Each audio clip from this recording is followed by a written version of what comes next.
Good day all, welcome back. This is day 2 of my 6 in a row this week, still in London.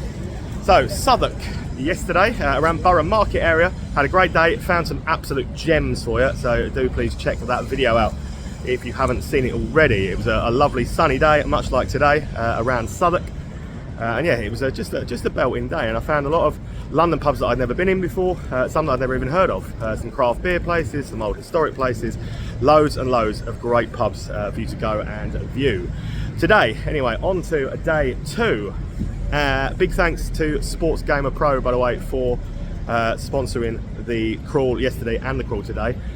Today, Blackfriars area is where I'm starting. I've got to nip off to Westminster, so we're meeting very soon, but going to get through as many pubs in the Blackfriars area. So basically starting at Blackfriars Station for you, dead easy. So everything that I do today will be a wonder from Blackfriars Station. Today's first pub is an icon, a London icon. So the station is just there. That is Blackfriars Station, and the aptly named pub, the Blackfriar. You see from its incredibly unique shape, it is just a London icon. It really is. Owned by Nicholson's, who, as you know, I absolutely love. I've been wanting to do this one on the crawl for a long time, been here for years, so very much looking forward to it. The Blackfriar first stop. This one is such an iconic stunner of a pub. I need to show you in full detail just how beautiful it is. The Nicholson's, again, have excelled themselves with the building they purchased, the way they've done it up, the way it looks. It is quite breathtaking. It's such a unique triangle almost pub, isn't it? That you don't see things like this very often, so bear with me. Honestly, don't try telling me that that's not one of the most exquisite looking pubs you've ever seen. I mean, that ceiling in that dining room, the tiling on it, it's just magic. It's breathtaking, that pub. Definitely a London must when you come down here. Right, walk away from Blackfriars Station towards St Paul's. Well, towards Smithfield, towards Smithfield Market is probably a better way of describing it. So towards Smithfield Market, that direction. I've walked for 2 minutes. I'm at a busy cross section now, a busy junction. And pub number 2, just over this busy road, is going to be the Albion. So, very much looking forward to getting inside this. This is one I've definitely never been in my life before. But, set on a busy London street, I'm sure it's going to be a good one. The Albion, stop 2 of the day. This one is a Young's pub. So again, Young's they're very prominent in London. There's loads and loads of good ones around. And they're another one, very much like Nicholson's. All the buildings that they buy, they maintain them very, very well. They keep a lot of the old aesthetic, the old wood and things like that. It always looks really good. Like the beers, Young's, ales and stuff on, decent egg lineup. A Young's pub, so Young's Original is what I've got on for myself. I do like Young's Original. It's definitely one of my favourite ones of the local ones. Day of Steady Rolling Man, never a bad time to see a Day of Steady Rolling Man on, is there? But rustic, aesthetically pleasing. They do a really good job with these stuff. Young's do. I'm always pleased to find a Young's boozer. From there, you will wander round, literally just round the corner, onto the world famous Fleet Street. Yes, that Fleet Street, famous for the story Sweeney Todd the Demon Barber. That is obviously what Fleet Street is most known for. But believe me when I tell you, Fleet Street is a wonderful, wonderful street. Full of some exquisite pubs, and the first of which is this. It is the Punch Tavern. And again, you know, I'm such a lover of this tiling and stuff on the outsides of pubs. You know that these always, before I even get in, places like this absolutely blow me away. So number 99, Fleet Street. I mean, it's hard on the floor as well. Absolutely, the interior as you walk into here as well. Look, what a magical looking pub before you've even made it through the door. So let's get in and see what else it's got to offer. This one, it looks small from the outside, doesn't it? And it actually is. It is a much smaller pub than a lot of them. It's not one of those that spirals out of control for miles and miles, but everything about it is just absolutely beautiful. So beer-wise, take this pride, Timmy Taylor's landlord. Decent little mix on the keg stand as well. Neckel, Brixton Pale, Moretti. Decent little mix. Those crisps are really good as well. Darling Spuds, I've had them before, but sit down and I'll show you and I'll wander on this in a minute. Quick lunch as well. They even do an express lunch, 12 till 5 Monday to Friday, so you can be in and out dead quick, which is a great idea. To the extent of how far back it goes, quite narrow. That is a dining space on the back of it. But apart from that, that is as big as the whole of this one is. So not one of London's bigger ones, but one that I'm definitely a massive fan of. I think it's a really lovely one. So just on the corner of Fleet Street you will find it. Beauty, eh? And again, it ain't far to wander from that one to get to the next. It's about, I've walked probably 20 steps to get to another Nicholson's pub. This one is the Old Bell. And again, before you even get inside, you're wowed and impressed by the exterior view of the place. You can see Fleet Street is absolute hive of activity at all times. Not entirely sure the need for the Lime bike parked outside. It's not improving the aesthetic, is it? But the Old Bell already. So again, I don't think I've ever been in this one, but what an absolute beauty it looks like being. Nicholson's, isn't it? That's all I can say. Nicholson's. They don't do things by halves. They really don't. It's beautiful. You can tell it's really old. I mean, most of Fleet Street, it's got the Cheshire Cheese down Fleet Street, so most of Fleet Street dates back to at least, most of the buildings at least the 1600s, and yeah, I don't know the age of this one, the exact date or anything, but I guarantee you it's got to be way back when. Otherwise, I'm going to do a different one. Southpaw from Gypsy Hill that I'd never had before. So I was dead happy with finding something new for my Untapped on there today. But good little keg selection and stuff as well. And the cider drinkers are not just an afterthought in here. There are even 3 of those on. What an exquisite looking little place, isn't it? Just a little sight of the rest of it, because it is quite beautiful. And there is some info on the front out here, but yeah, that stained glass window up at the front, absolutely gorgeous. But in here I found an info board. So the Old Bell Tavern, famous Fleet Street pie house. See, we know all about the pies on Fleet Street. So the pub was first built with Sir Christopher Wren to house the stonemasons rebuilding bridges after the Great Fire of London. Wow, what an exquisite pub that really is. And if that wasn't enough for you, come out of there and in between, so in a little side street, and I walked straight on by, not realising until I did a bit of research, that there's one just here as well. The Crown and Sugarloaf. So look how quiet this little side street feels compared to the hustle and bustle just there at Fleet Street. So yeah, literally this little road is between the last 2 pubs that I was in, the Punch Tavern and the Old Bell, and it's the Crown and Sugarloaf, and it looks pretty beautiful from the outside. A 1-room pub, maybe. Let's go and find out. So I nearly said when I stood outside that this looks very much from the outside like a Sam Smith's pub. Guess what? It's a Sam Smith's pub. It's a 1-room pub, and it is beautiful. It really is, honestly. But I said, there are 2 things I can never criticise Sam Smith's over. The beauty of the buildings, always top notch, and the quality of the beer. And again, I've tried something I've never tried. The bottle, they're pale, and again, it's really good. Can't criticise either of them, but it's not going to take you long to have a look around here. But look how exquisite the etchings on the glass and stuff are. Obviously a Sam Smith's pub, but it is nice to be able to show you what a Sam Smith's pub is. So that's why I went with the pale from a bottle. I've had everything off their kegs and stuff before now, so it's now a case of having all the stuff I've never tried before. But what a beautiful little pub again. Set aside, just down here. Absolute stunner. But it's just a shame you can't film in all the ones in the rest of the country, isn't it? Because they're always beautiful. I went for popped over to Westminster for a quick meeting with Tonia Antionazzi. Bit surreal being inside. Bit surreal being in there. But back to Westminster Station, back over to Fleet Street and carry on for you now. So bear with me, because we have lost 2 hours for what could be a very important meeting though. You know what, before I go back over then to Blackfriars, we might as well, there is a pub here. Thomas from Historic Pub Crawls, Greg from Campaign for Pubs, they're both with me. They've got time to have a quick pint, so we might as well nip in here, St Stephens Tavern.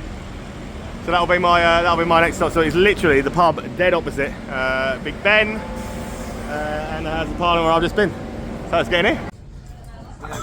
Honestly, this is such a weird Having just wandered around in the, having just wandered around the House of Parliament and stuff like that, to then come across the road into what is an absolute stunning little pub.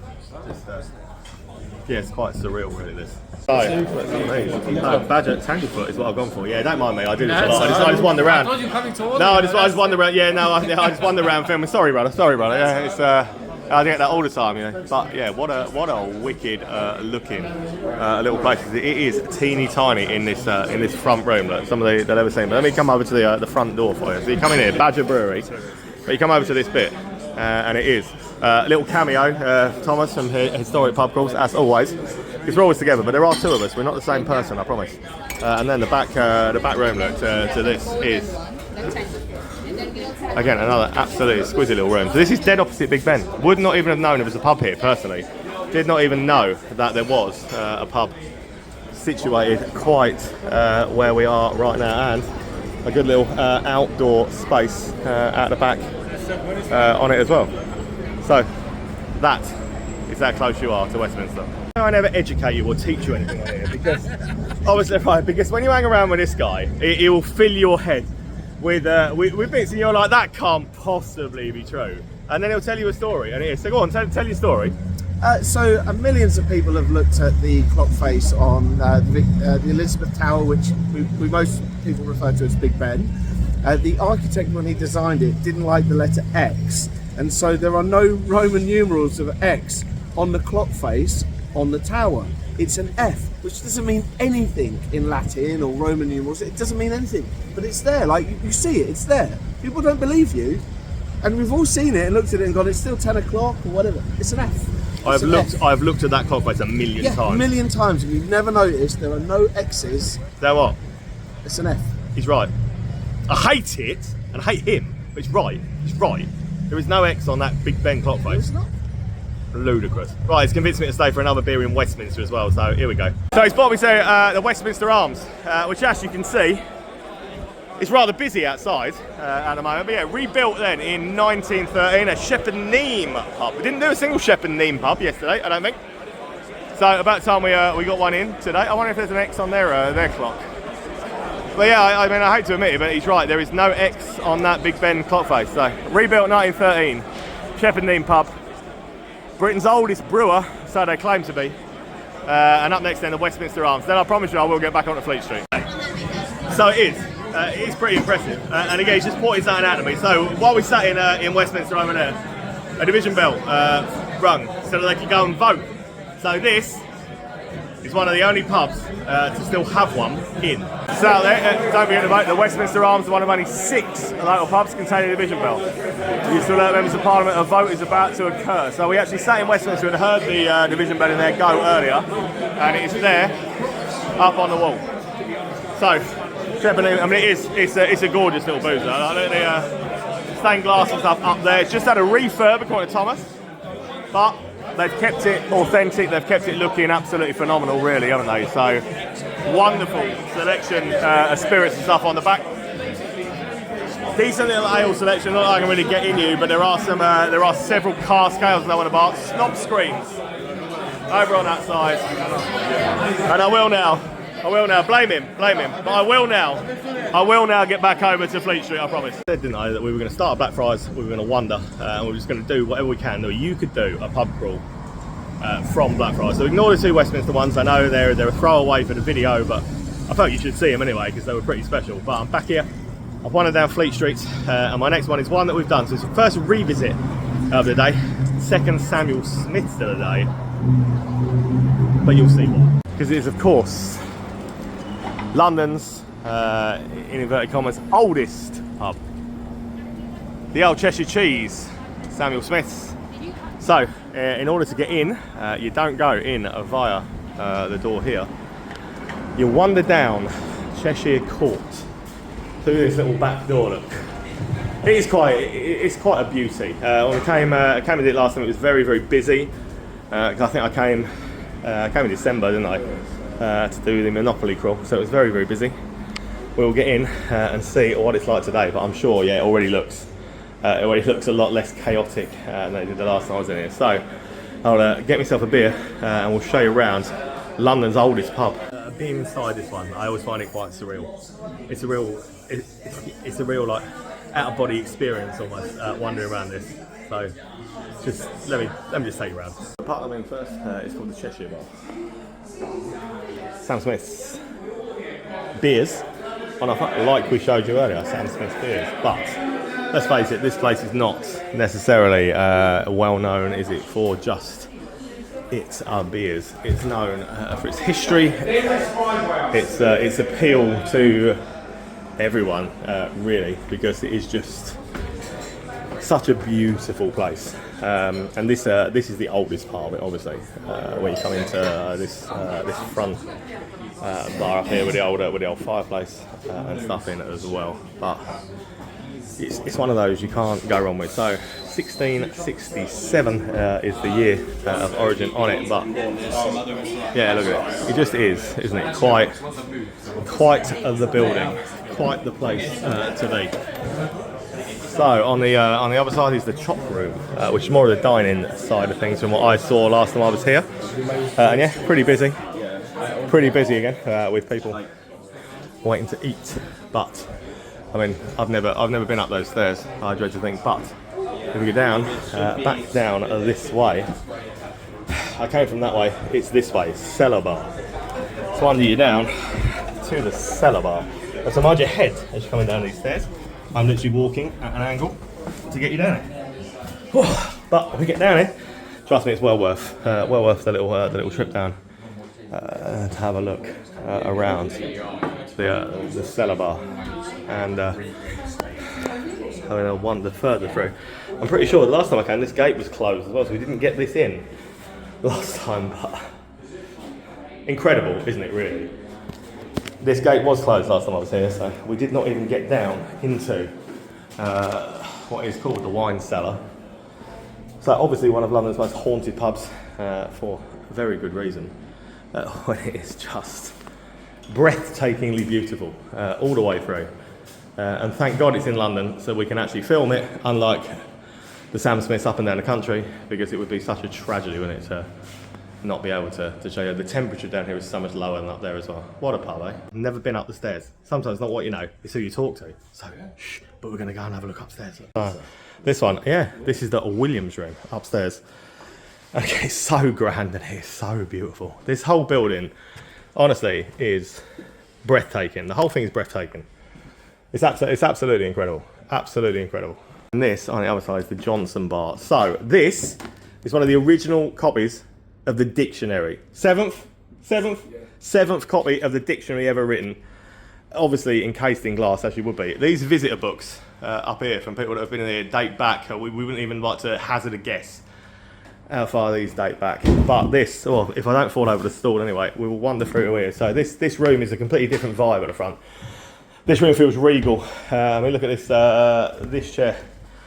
Dr. Samuel Johnson, corner chairman in 1740.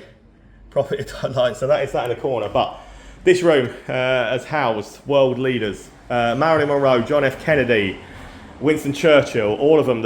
You can reel the names off until you're blue in the face for people that have sat in this room. Not everybody is treated to a guided tour of the upstairs of this place, so I hope you are suitably impressed. I wander straight out the front door of the Cheshire Cheese, and across the road at some point, maybe once again, will be the Tipperary. But as you can see, with all the scaffolding and the works that are up at the moment, the Tipperary are no longer operational for the moment. However, there is another one down this side street, which is, according to that banner up there, open as usual. So I'll see you there. And they were not wrong in what they say. It's the Harrow, and it is indeed open as usual. So again, it feels so far removed from the hustle and bustle of Fleet Street up on the other side of that and everything that goes on up there. Set apart on this little side street down here. Fuller's Pub, well worth coming to look at by the looks of things. And it will be my next stop of the day, the Harrow. Sweet little pub, this, steeped in history. So it's over 200 years old, definitely. I'm reading this from a board, by the way. Over 200 years old, although it's known to have been a public house on this site for a lot longer. Yeah, which you can probably say there has been. Great little site, stuck here down on this side street, just off Fleet Street. But again, it's pretty much a one-room pub. Herein lies my source for the information I was feeding you about the Harrow.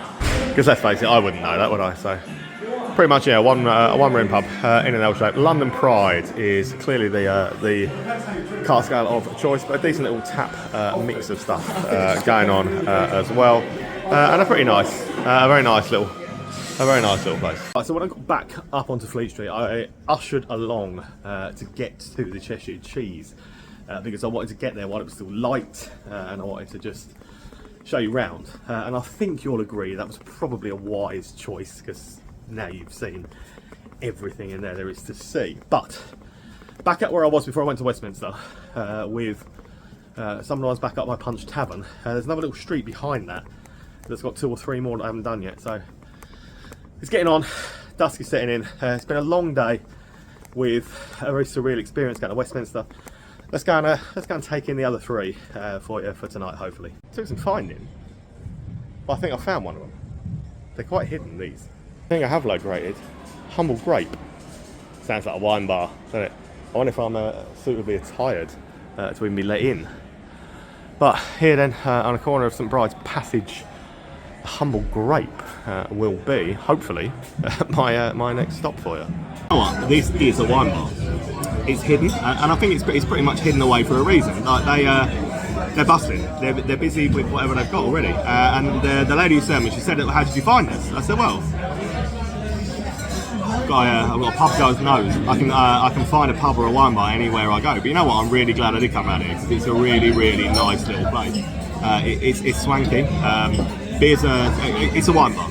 Beers are in the fridge, but got myself one that I've never had before, another tick, and myself some olives, which I'm happy with. So yeah, toast brewing session IPA, but these olives, look at the size of them. I love an olive, I do. I mean, I don't mind a wine bar, I really don't. And this is, yeah, particularly nice, I think. Looks pretty lovely though. It's pretty swanky, pretty cool, and these olives are fantastic. Really cool looking place. Really swanky. Really pleased I found it. Stuck out there on the way. Yeah, hard to find, but well worth a look. They continue to be tucked away in places hard to find. So, come back out of there, walk up towards Fleet Street again, and there's this alleyway. And if you wander there, so I couldn't find it. First time I walked past and walked down to the end, I'd missed it. I used to dread them words. I don't miss anything, as you know. I do my research, I find. Seek and you shall find. And I have found the Black Parrot bar. So it's here. So this is the back of the Punch Tavern that I was in earlier. So at the back of the Punch Tavern, literally at the back of the Punch Tavern, tucked away down this little alleyway, the Black Parrot. So let's get ourselves inside of the Black Parrot. So talk to me, the UK's largest rum collection. Because I will be able to talk to you about the UK's largest rum selection, including this from Dropworks, based in Worksop, not far from where I live. This is the barrel drop from Dropworks rum. Oh my god, that's beautiful stuff. That's absolutely exquisite stuff. But yeah, have a look at this. The Dropworks barrel drop. Yeah, Worksop, look them up. But look at the. These are all rums, by the way. These up here, look, these are all rums. So when I say it's the largest collection of rum anywhere in the UK, they ain't wrong. Look at that. That is quite the collection. But it's a wicked little place. Staff are absolutely phenomenal. Definitely worth seeking out this. Honestly, yeah, what an absolute little belter. I mean that rum collection is something else. Yeah, wicked place, lovely staff. Definitely worth going to seek out. Final one of the night, and coming around the corner this is the home of Whitley Neal Gin. So it's late on. I'm pretty sure they're not going to be open for much longer. So let's get in and show you this. City London Distillery Bar. So let's get in and see what this one's like. I mean, so last customer of the day, me, and I've got in here just in time to be able to and sort of wander around and show you it. So, the home of Whitley Neal Gin, right? Now, you may or may not know that this was 2 families originally that started this, the Whitleys and the Neals. And it just so happens there is a family tree in front of you. And there's a recognisable face on there too. So, we'll start up on the right hand side with the Whitleys, the English side of it, and they merge with the Neals. But, you go down to this familiar looking face. Anybody who's ever seen Jurassic Park or Peaky Blinders or many other things might recognise Nigel, Sam, Neal. Part of the Whitley Neal gin family tree. So this is where it all started. All the magic began in here, in this this little distillery part of it in there, which is quite the impressive little room, isn't it? It looks pretty cool. Are we going in? We're going in. Look at this for service. We're going in as well. We're going into the hallowed ground of where this whole gin empire started. Wow, look at it. We were distillers, you know, so if it is like that's the reason why the trends are up. Love it. But yeah. I've been on many beer brewery tours, but I don't think I've ever been in a gin distillery before. You certainly never had a video of it. What? Yeah, they've never had a video of this. So. Yeah. No, they're beautiful stills. It does a brilliant job of sort of showcasing the growth that the distilleries had to go through over the years. Obviously accounting for quotas having to be reached and things like that. Yeah. So each still's got its own unique story. They're all 100% copper. Wow. The indentations are all to increase a process called reflux. So yeah, I love it. Pretty cool. Thank you very much, buddy. That is lovely to have a look around. That it is it is quite the breathtaking little place. Come and see it. Well, absolutely lovely, lads. Luke and Ben, top guys. Honestly, it's nice to be shown around and see something a bit special like that against to finish the evening with. I'm going to head back to Blackfriars. That will do me for today. Get me back to my hotel in Edgware. Hope you've enjoyed today. Hertford tomorrow. Looking forward to that. So I'll see you there. And they've even given me a takeaway beer for while I'm editing this video. See you in Hertford.